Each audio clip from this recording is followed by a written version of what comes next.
Targum Ruth, Ruth 1:4, the third part. In this video, I'm going to talk about the red sections. I'm not going to spend too much time on the second one that says that Ruth is the daughter of Eglon, king of Moab. In the Hebrew Bible, there's no distinction between Ruth and Orpah until the moment that Ruth declares that she will stay with Naomi. So let's talk about the first one here. Va'avaru al gazerat memara da Adonai. They transgressed the decrees, that word, of the word of Adonai. And this refers to Deuteronomy 23:4, which is the declaration that Ammonites and Moabites may not enter the congregation. And speaking of Targum Onkelos, let me show you this. This is Eldon Clem's new book, a translation of Targum Onkelos. This is the translation that we see in Accordance Bible Software.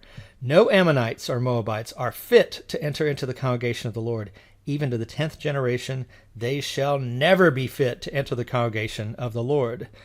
This is the understanding of that Deuteronomy passage reflected in Nehemiah 13:1-3 in the Hebrew Bible. No Ammonite or Moabite should ever enter the assembly of God. Interesting, right?